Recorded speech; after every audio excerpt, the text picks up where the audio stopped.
were 160 acres that they had before the review provided by 2050. I heard the word fear mentioned regarding this, and it appears as if with this 2050 plan, there are a certain number of developers who are fearful because their regular streams of income have been kind of messed with our economic situation. And they're looking for whatever means they can to start developing as soon as possible so they can make another great chunk of change and have that safety net they've become so accustomed to. But I think that this 2050 plan took several years of research and insight and foresight as to how we grow slowly with our 725 square miles, which regardless of whatever industry you want to create in Sarasota, you cannot create more acreage. We only have so much land. And having a safety precaution, or like the 2050 plan, allows us to grow slowly, wisely, smartly, allowing for things like fiscal thank you, neutrality, thank you. And making us ensure that we're growing smartly as a community. I think that it gives us the opportunity to take a second look at what the 2050 plan asks for. And one of those key elements is the agricultural development that we have really not looked at all since the 2050 plan has been put in place. As a matter of fact, in the last 10 years, we've decreased our agriculture in Sarasota. And that's one of those things that needs to be revisited. We're very used to going back to building as a provider of jobs. And it does provide jobs. My dad was a contractor, I know. But those jobs for building these houses are only going to last a few years. And then after that, we'll be looking for more jobs. And we'll have less land in which to create them. So I think we need to look at the agricultural components that we're going to need to develop smartly and invest in those kind of jobs, like hydroponic gardening, which can get us year-round jobs, year after year after year. Thank you, Steve. 2050 contained one priceless contribution to Sarasota, a statement of the core functions of government. Nowhere else in Sarasota does such a statement exist. Government rarely thinks in terms of its core functions. However, roads, schools, sidewalks, transit system, water and sewer system, trash disposal, storm drainage, police, fire, courts, correction, administration, libraries, parks, and hospitals. These are core government functions. When you develop new homes, new neighborhoods, these core government functions have to be increased. The argument about fiscal neutrality is simply this. Will you, the taxpayer, pay for the new neighborhood's government services, or will the developer of the new neighborhood have to collect these fees from the new neighbors as they move in? That's fiscal neutrality. That's what's being called nonsense. Do you think it's nonsense? Thank you, Doc. Well, there are many things about the 2050 plan that are troublesome to a wide variety of people in our community. But I think the most important thing is that we remember that it's a vision of what people think they want their future to look like. And throughout the years, as I've been involved with a variety of things with the 2050, and also professionally with my work in high conflict dialogue, I've come to understand that when you build policy by consensus, sometimes, most often, there's problems. So I think that when we're looking at the 2050, we can reach that vision. I'm just not convinced we've had the right dialogue to figure out how. I think some of the issues like timing, I mean, unfortunately, a lot of the changes have already been agreed to. There's only these last couple ones of timing and fiscal neutrality. The timing issue is important because we don't want the whole county to start building, and the 2050 plan is supposed to protect us from building east of the urban service boundary until we need to build. And there's many people in town who think that we do not need to build that many new houses yet, that we have enough of a supply already in the West County. And for me, when I look at this, I think that the issue is that it's just not the right kind of development. You know, the right kind of development should be able to more closely meet the vision that the people had in 2002 when they passed it. So I think that we need to make sure that the development does honor the vision for 2050. I think it would be a mistake if it didn't. Thank you. Rob O'Connor has our next question. Rob?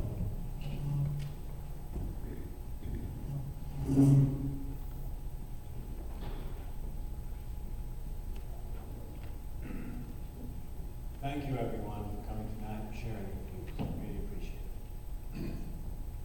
This question concerns the homeless. A good outcome of Robert Marbert's involvement in the issue was the media coverage, wide media coverage, that his recommendations and his findings about the homeless. 2,000 or more homeless scattered across the county and the city. Young families living in tents, cars.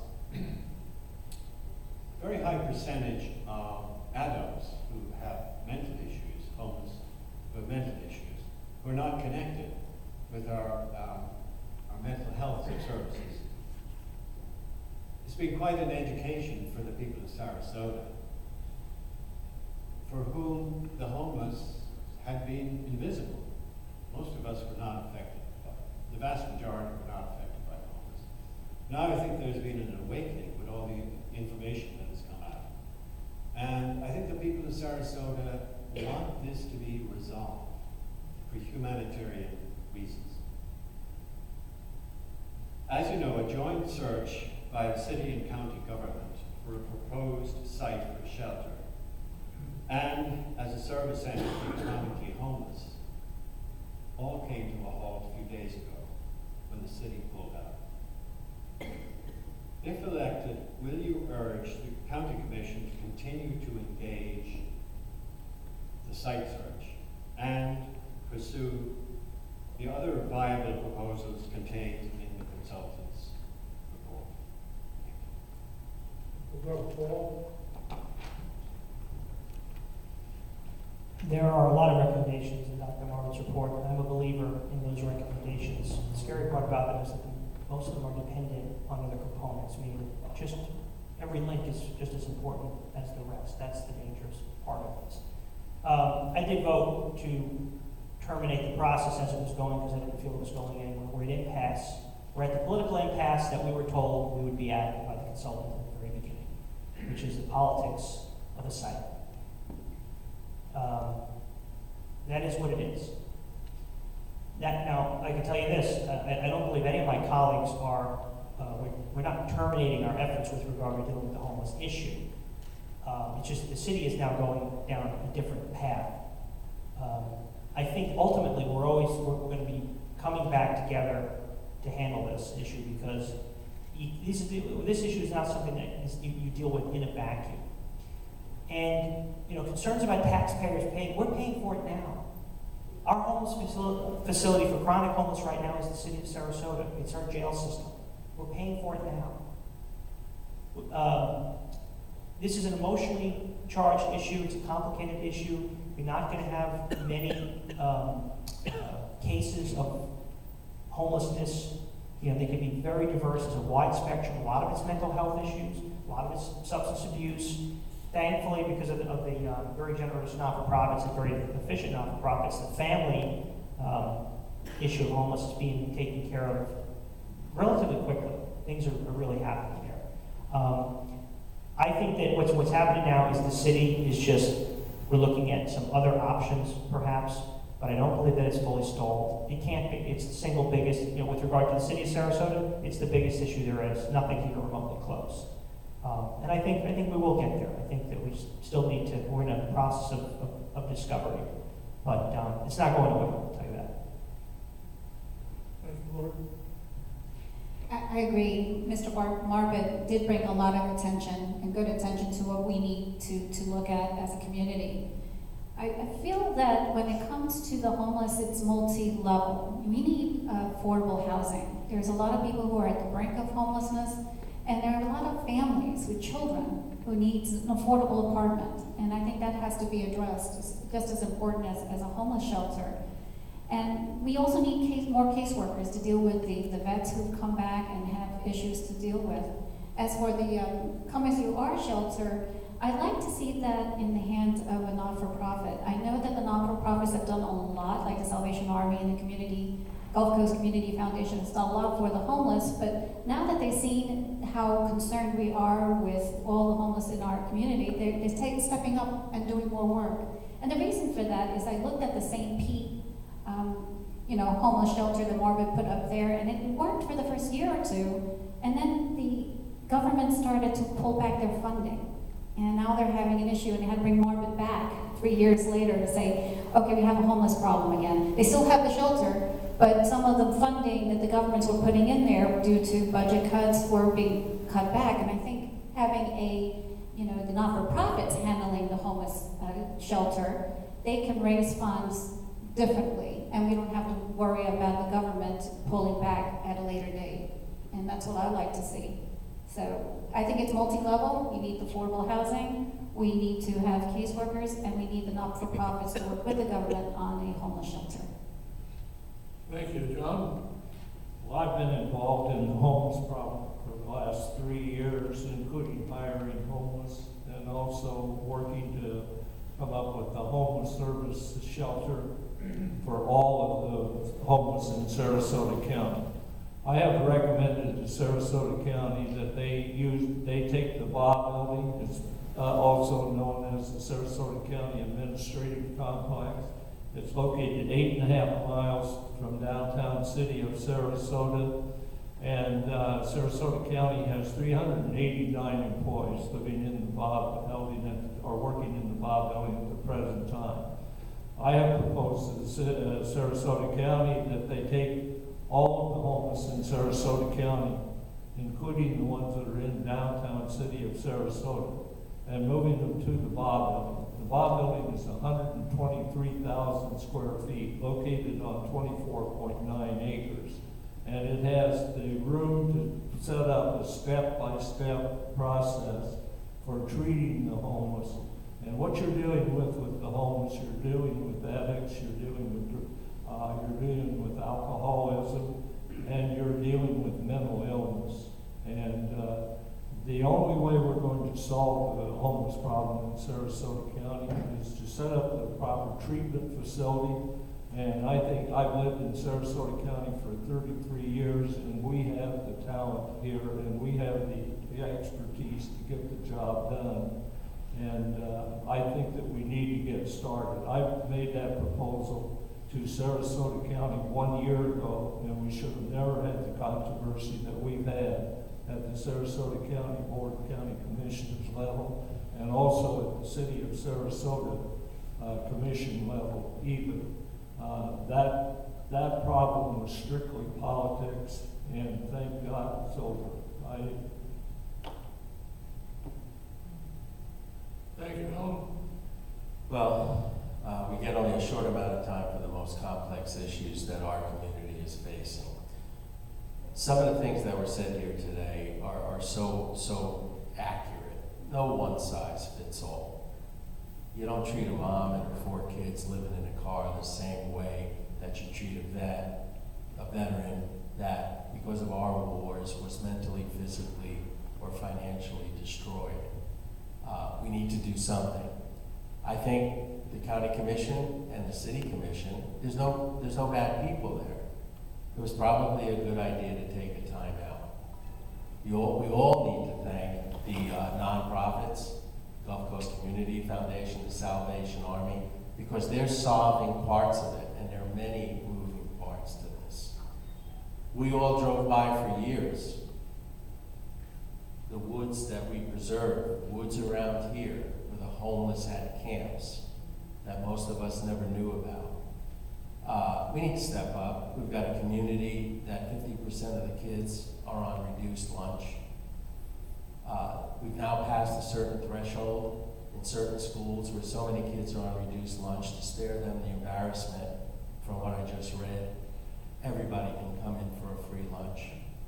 My wife worked and retired from the Sarasota School District, who does an excellent job. And it's no secret to us, we knew this was going on. I think the facility has to be located near where the services are. At the same time, it cannot be a magnet, so we start drawing everybody from around the U.S. to come here to get the free stuff. And it also keeps people out of the jails, or we'll be building a new jail if we're not careful. Thank you. Thank you, Steve. I've said for years that Sarasota needs a homeless shelter. I've been around different communities throughout the country, and there's so many that had something like that. Sarasota didn't. We have the Salvation Army, but the Salvation Army actually serves a niche market of drug addicts who are seeking that kind of help. And so all the people you have outside of those gates are the ones who are not ready for that kind of treatment. They're not ready to change their ways. And so they're not really offered that much assistance through that. I think what we're really looking for is for something bigger, something more Christ-like, that accepts you as you are, this come as you are shelter. And I was very supportive of Dr. Margaret because I wanted to see something done proactively. I was not good with the idea that in 2006 we were called the meanest city to homeless people. It's my hometown. I don't vibe well with that. And so I was very excited to see that we brought in this professional who was like, the foremost professional in this situation to come in and help us with this. Yet, as I've listened and as I've heard the cries of the community, when you consider the fact that if you're going to build an institution like this, if you build a machine like that, you're going to have to continue to feed it.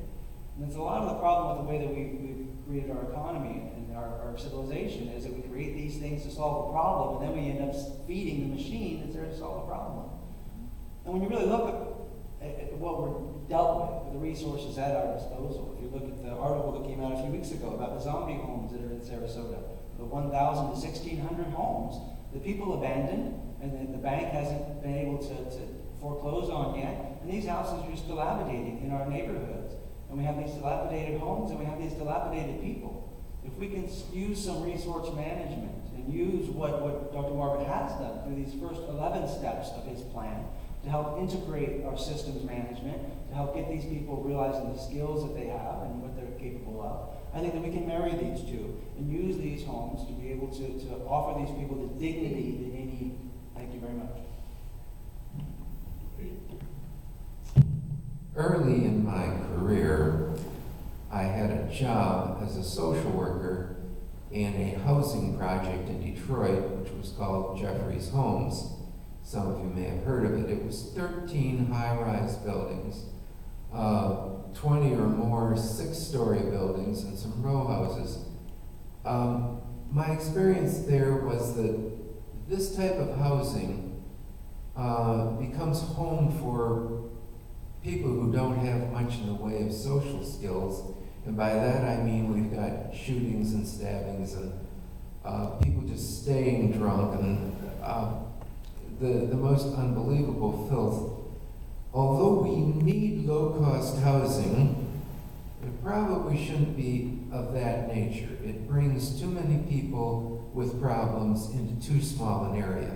It needs to be low-cost housing at various places within the community, so that, in a block or two radius, you've got one low-cost house. A situation like that, you're not going to have the concentration of people with problems. Now, but the people who said that we need low-cost housing, they're correct. We do need low-cost housing. And it needs to be lower cost than what they're calling affordable, because people are trying to get by on $1,000 a month. Well, so anyway, I think altogether the program needs to be on a private basis. I think a private organization doesn't have the politics involved in it, where they just have to do things because people say they do. And so all of a sudden you've got imposed problems. Thank you, Alex.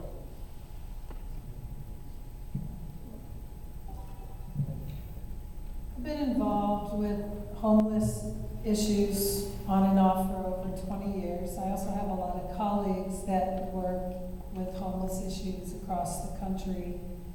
And I do think there are things we can do to try to prevent people from becoming homeless, particularly those young people and families, things like Lourdes said, affordable housing, trying to have jobs that are not just minimum wage jobs. It's very hard to live on a minimum wage job, and the job security is not always great with those either. So there are things we can look at to try to prevent homelessness. But homelessness is a multifaceted problem, like many people have already talked about. And as Alan said, the way you deal with a young family and the way you deal with a vet or somebody who's mentally ill is going to be completely different. Mental illness, drug addiction, vet issues, a lot of those are healthcare related. So those need to be addressed differently. And then there's one critical part that the Marbut report misses, and that's the fact that there are people who are just culturally homeless. That's how they choose to live. That's the way they like to function in the world. And we have to find unique ways to address the needs of those people. It's hard to think ourselves that some homeless people don't want homes. It's not what they want. They want something else. They want to have some other way to participate in society. And so the organizations that I've spoken with personally, they've told me that we do need a shelter, something to just sort the people, not to keep them there, but to process them and sort them, and then get them out to the proper organizations within the county. And I think we should look into that, because that's what the people who are already working with the homeless are communicating to me, that that's what they need.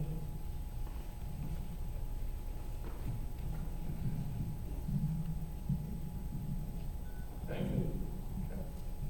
Yeah, as it faces Sarasota County, sitting in from the city commissioner, I can tell you that you're looking at the minority of the city commission up here. There was not the majority, did not have the will to continue on, and it was time to at least be honest with our county colleagues that there was not the will of the majority of the city commission to move forward with Dr. Marbut's Come As You Are shelter for the chronically homeless. Some of the things that should be noted is that the city commission has in the past contracted with the Salvation Army to provide street teams, which is trying to get the homeless and providing the funding for them to get back on their feet. And usually the people in the program are there somewhere in the street team, somewhere between 3 to 5 weeks before they've actually moving on to the next program of total self-sufficiency. The City Commission also has proposed discussing with the Salvation Army at a facility that's owned by the city, and the city paying for the rehab facility, a low-level triage center to bring in those folks that our law enforcement are running into, and bringing them in and saying, listen, here are the services that are available.